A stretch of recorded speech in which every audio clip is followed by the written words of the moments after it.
Bonjour, je m'appelle Jean-Marc Barqui, je dirige une entreprise que j'ai cofondée, que nous avons cofondée il y a 30 ans à peu près. En 93 le projet est né, ça s'appelle Sealock, S-E-A-L-O-C-K, pendant encore quelques temps, mais ça n'a pas duré.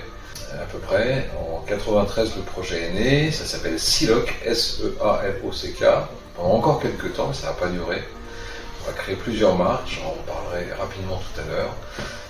Je voulais vous parler de l'entrepreneuriat, comment on fait pour arriver dans le monde des cols industriels sans avoir été ni chimiste, ni ingénieur, ni avoir fait une grande école.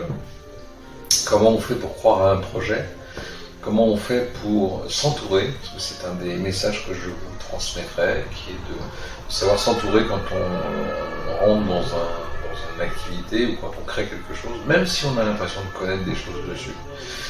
Et puis apprendre à détecter des signaux faibles. Alors Sealock, c'est quoi? C'est une entreprise qui produit de la colle dans une usine. Il y a en gros une trentaine de salariés, un peu moins que ça. Ça fait 6 millions d'euros de chiffre d'affaires. Et l'objectif, c'est d'en faire 8 en 2024, avec en gros pas tellement plus de salariés, mais plus une réorientation de marché. Écouter, observer, avoir les oreilles et les yeux ouverts à 360 degrés. Il ne faut pas avoir peur d'avoir des gens en face de soi qui nous contredisent. Alors effectivement, je ne l'ai pas fait au départ et c'est aussi pour ça que probablement on a failli prendre le bouillon en 2005. Mais finalement ça ne s'est pas fait, on a rebondi.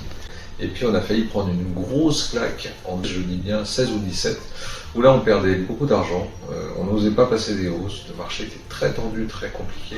Et là encore, il faut savoir écouter en 3 syllabes, et nous c'est notre expert comptable qui nous a sauvé la mise, parce que moi j'écoutais pas. Moi je considère que le rebond, il est quotidien. Mettre un genou à terre, c'est pas grave, nous on l'a mis 3 fois. Bon, ça permet de réfléchir, ça permet de se repositionner, de se remettre en question. C'est plus facile quand on a 57 ans probablement de parler de cette manière-là que quand on en a 29 et quand j'ai créé l'entreprise. Mais en même temps, je dirais que si j'avais pas écouté mon frère à l'époque qui avait une idée saugrenue pour avoir été voir des gens qui fabriquaient de la colle en Angleterre, on ne serait peut-être jamais lancé là-dedans. J'aurais pas claqué la porte de la maison familiale pour aller me lancer tout seul, etc., etc. Donc l'histoire, on peut la faire pendant longtemps. La réalité, c'est que finalement, 25 ans plus tard, on est toujours là. On est le dernier producteur indépendant français, donc ça c'est important, qui j'espère restera encore pendant un paquet d'années pour que sur le bassin minier, cette société puisse continuer à vivre et à faire vivre des familles, parce que c'est quand même le plus important dans le monde de l'entreprise.